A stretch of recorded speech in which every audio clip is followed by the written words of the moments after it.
আমি যখন ছোট ছিলাম খেলতে যেতাম মেঘের দলে। একদিন এক মেঘবালিকা প্রশ্ন করল কৌতূহলে, এই ছেলেটা নাম কি রে তোর? আমি বললাম পুষ্মন্তর।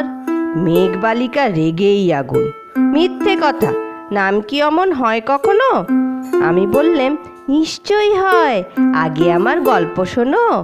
সে বলল শুনবো না, যা, সেই তো রানী, সেই তো রাজা, সেই তো একই ঢাল তরোয়াল, সেই তো একই রাজার কুমার পক্ষীরাজে, শুনবো না, যা, ওসব বাজে।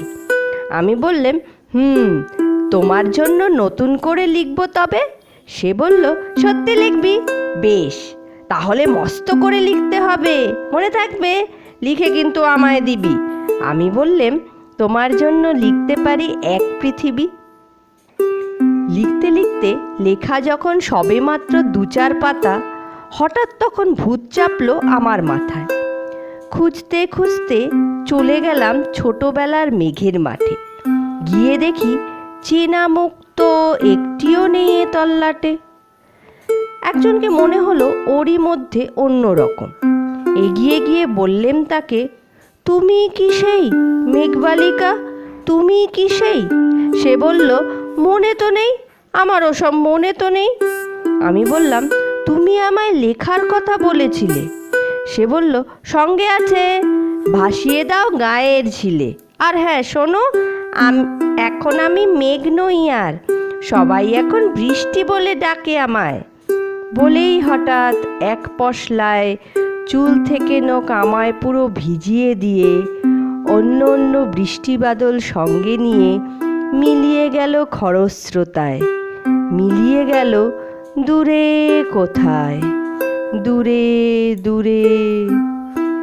বৃষ্টি বলে ডাকে আমায়, বৃষ্টি বলে ডাকে আমায়।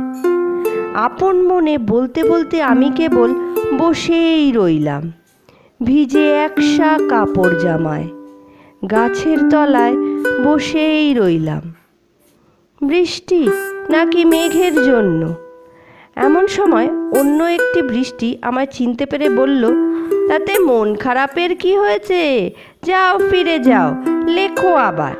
এখন পুরো বর্ষা চলছে, তাই আমরা সবাই এখন নানান দেশে ভীষণ ব্যস্ত। তুমিও যাও, মন দাও গে তোমার কাজে। বর্ষা থেকে ফিরে আমরা নিজেই যাব তোমার কাছে। এক পৃথিবী লিখবো আমি, এক পৃথিবী লিখবো বলে ঘর ছেড়ে সেই বেরিয়ে গেলাম।